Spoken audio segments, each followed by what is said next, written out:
My name is Vernon Masayasva, and I was born in a village of Hotvela on a Hopi reservation, which is in northern Arizona.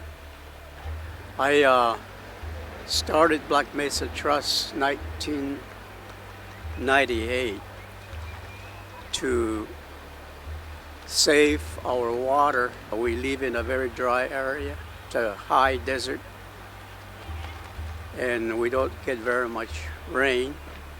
And it's contained in a bowl, like in a confined, what they call a confined aquifer, which is enclosed. So there's no way for recharge to happen. And the mining company came in 1970, and they started to strip mine the coal, which is the worst way to mine a coal, is where you literally have to dynamite a mesa to get to the coal seams. In the process, the company destroyed hundreds of archaeological sites, which is where our ancestors settled a long time ago, as they were migrating throughout the Southwest. Along with the destruction of archaeological sites, burial sites, we at this time have no idea about the scope and the magnitude of the damage that has been done since 1970. But we do know that from 1970 to 2005, over 45 billion gallons of pristine water was pumped out.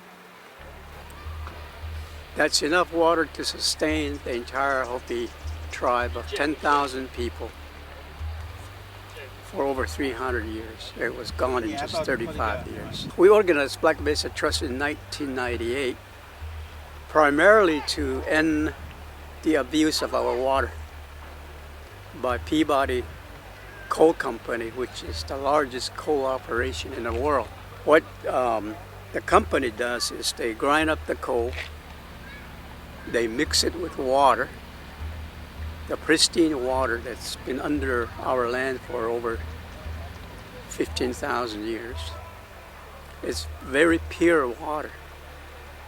And then pipe it through a huge pipeline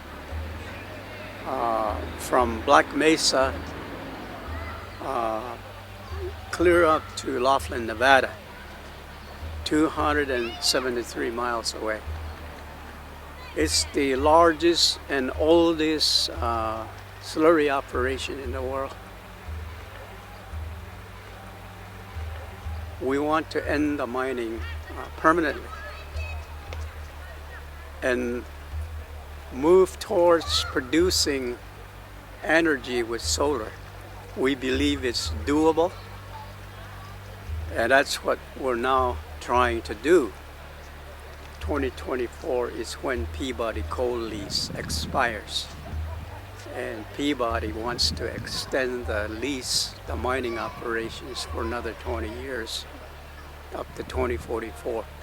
It's going to be quite a while before we realize the full impact of the overpumping of water.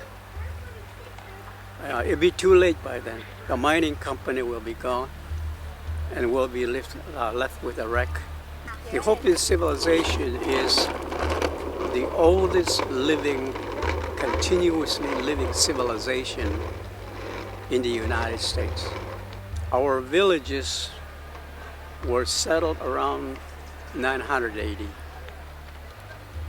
Traditions, history about who we are and where we came from and what our responsibility is to the world and to peoples all over the world. That is one of our main moral obligations, to be protectors of the lands, to be good stewards of the land, which is why this mining company is such an intrusion on our way of life. It's a violation of our beliefs, our religion, our religious practices. And yet it was allowed to happen by the United States government. They were the ones that dragged us into this mess, primarily so they can use our coal to run a huge 2,250 megawatt generating station near Page. It's the largest generating station in the United States. Power from the generating station is used to run pumps to bring water from Colorado River over 300 miles uphill to Phoenix and Tucson through a project called Central Arizona Project. We don't get any of that water. We don't get any of that power. And that was the purpose for building Navajo Generating Station, was to do precisely that.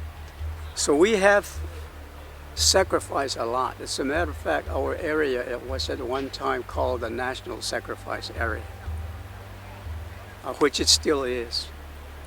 And we're trying to finally put an end to this, and we can only do it through awareness, through education, empowering the people. And that requires money, which we don't have. You know, we don't have any money to hire technical people to help us with our projects, like solar, for example. And we want to get enough support to prevent our tribal council, our legislatures, from agreeing to extend the mining lease. We're going out into the community, telling the story, the history of the mining, how we got into the mess, and also the instructions given us by the elders, which have passed from generations to generations. And the instructions is for Hopi to be caretakers of the land. What happens to water happens to all of us. We're all connected through water. We all come from water. And when our journey ends here on earth, the water will leave our body as mist, as Hopi say, breath, and join the cloud ancestors. There we will rest a bit and come back as rain, snow, to water the plants, the insects, the animals. And we are part of the hydrologic cycle. We are not separated. We are humankind is a very important part of the cycle, and we all have a duty and responsibility to use water wisely. We are all in this together, and so we are always appealing to the people to donate generously. We do not accept any federal government monies, by the way, or state monies. We rely purely on generosity of individuals, and we want to keep it that way. And we hope you will continue to support the work we are doing. Kwa kwa loloma. We need your support. Please help stop this ecological disaster by donating online at blackmesatrust.org and by sharing this video. Also, please follow us on Facebook and Twitter. Your support is greatly appreciated and will have a long-term impact on future generations. To donate now, visit blackmesatrust.org. Thank you.